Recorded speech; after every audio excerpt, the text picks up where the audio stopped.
Salam Rahayu, salam budaya, dan salam bingkai desa. Pasar malam menumpahkan orang-orang ke badan jalan, arus lalu lintas pun tersendat. Musik pun terdengar menghentak-hentak. Beberapa meter dari pusat keramaian terdapat papan bertuliskan Desa Budaya Rancakalong, tepat di muka sebuah jalan kecil.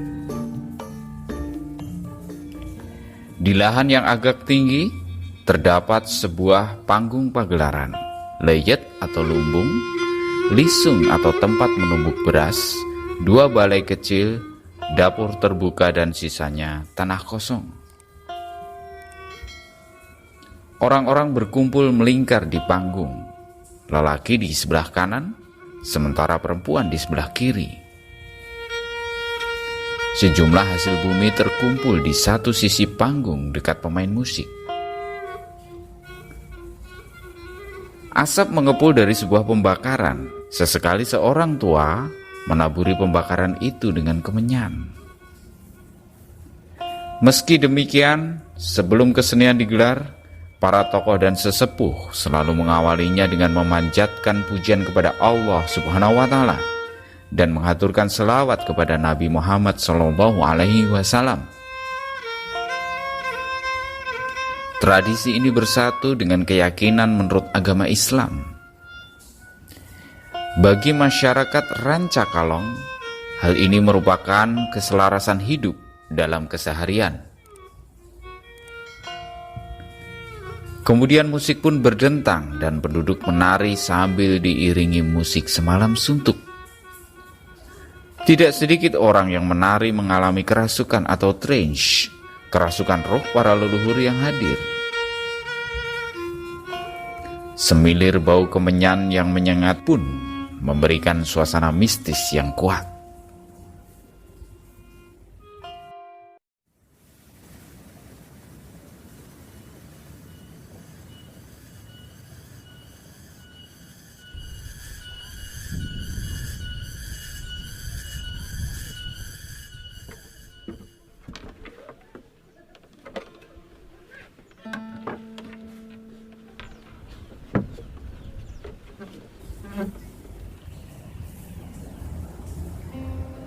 Tarawangsa merupakan salah satu jenis kesenian rakyat yang ada di Jawa Barat. Alat musik ini dimainkan dengan cara digesek, yang mana terdapat dua dawai yang terbuat dari kawat baja atau besi. Tarawangsa lebih tua keberadaannya daripada rebab, alat gesek pada gamelan Jawa. Naskah kuno Sewa Kadarma mencatat kesenian ini sudah eksis di sekitaran abad ke-15. Sedangkan rebab muncul di tanah Jawa setelah zaman Islam, sekitaran abad 15 hingga 16. Setelah kemunculan rebab, Tarawangsa biasa pula disebut dengan nama rebab jangkung atau rebab tinggi, karena ukuran Tarawangsa umumnya lebih tinggi daripada rebab. Tarawangsa memiliki bentuk yang sangat mirip dengan morin khur, yang merupakan alat musik gesek sejenis rebab dari Mongolia, dataran Cina.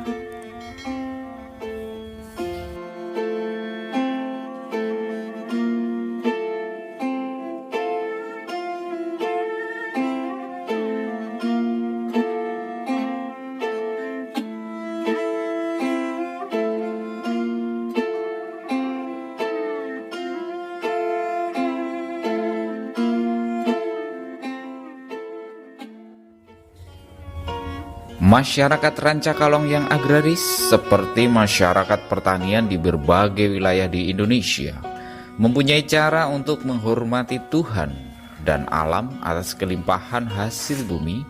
Salah satunya adalah upacara ngalaksa.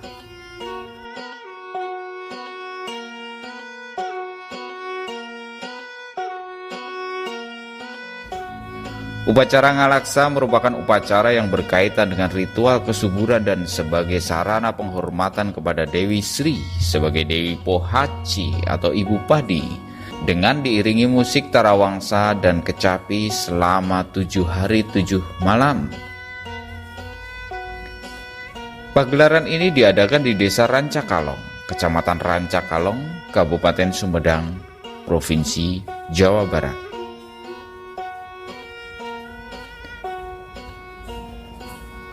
Meski acara semalam suntuk itu adalah rangkaian ngalaksa, tapi masyarakat di luar Rancakalong kerap menyebutnya sebagai kesenian tarawangsa, mengacu kepada salah satu alat musik yang dimainkan dalam pergelaran tersebut. Ngalaksa berasal dari kata laksa yang berarti makanan dengan bahan dasar tepung beras yang diolah dengan dibungkus seperti lontong dan direbus dengan daun kecombrang. Dalam makna lain, laksa artinya bilangan 10.000. Dalam bahasa Sunda ada istilah yang berbunyi laksa keti kabingahan, yang bermakna kegembiraan yang tiada tara. Dalam konteks ini, barangkali ngalaksa juga menggambarkan kegembiraan yang sangat atas hasil pertanian mereka.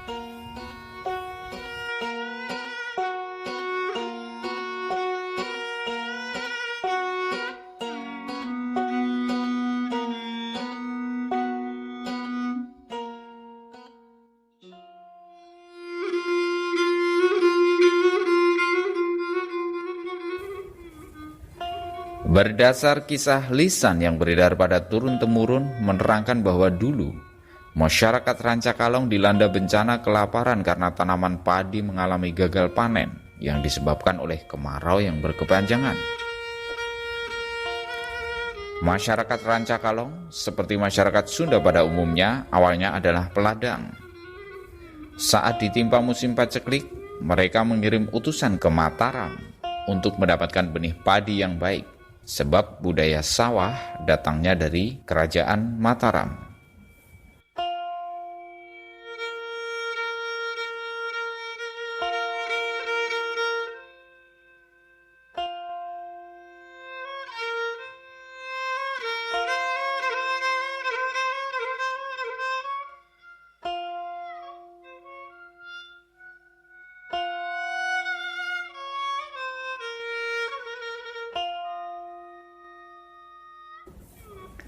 Setelah melakukan perjalanan yang panjang, para utusan akhirnya berhasil mendapatkan benih padi.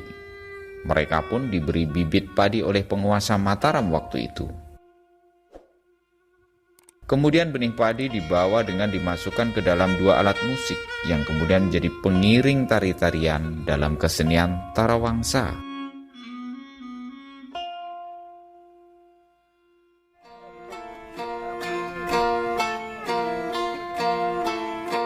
Dalam pertunjukan ini, terdapat dua alat musik yang dibunyikan, yaitu tarawangsa itu sendiri dan jentreng. Sebagai alat musik gesek, tarawangsa tentu saja dimainkan dengan cara digesek. Akan tetapi yang digesek hanya satu dawai, yakni dawai yang paling dekat kepada pemain. Sementara dawai yang satunya lagi dimainkan dengan cara dipetik dengan jari telunjuk tangan kiri. Tarawangsa dipadukan dengan sebuah alat petik 7 dawai yang dinamakan jentreng. Jentreng berbentuk seperti perahu kecil dan berfungsi sebagai balungan gending atau kerangka gending, dan tersusun menjadi pola dari satu lagu. Pemain tarawangsa hanya terdiri dari 2 orang, yaitu 1 orang pemain tarawangsa dan 1 orang pemain jentreng. Pemain tarawangsa didominasi lelaki dengan usia rata-rata 50 hingga 60 tahun.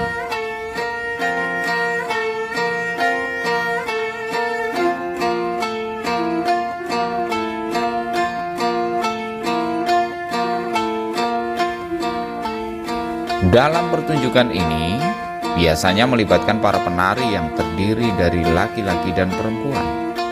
Mereka menari secara teratur, dimulai oleh sehu atau saman atau kaum lelaki, kemudian disusul para penari perempuan. Mereka bertugas ngalungsurken atau menurunkan Dewi Sri dan para leluhur. Kemudian hadirin yang ada di sekitar tempat pertunjukan pun juga ikut menari. Tarian Tarawangsa tidak terikat oleh aturan-aturan pokok, kecuali gerakan-gerakan khusus yang dilakukan Saihu dan penari. Menari dalam kesenian Tarawangsa bukan hanya merupakan gerak fisik semata, melainkan sangat berkaitan dengan hal-hal metafisik sesuai dengan kepercayaan si penari. Oleh karena itu, tidak heran apabila para penari sering mengalami trance atau tidak sadarkan diri.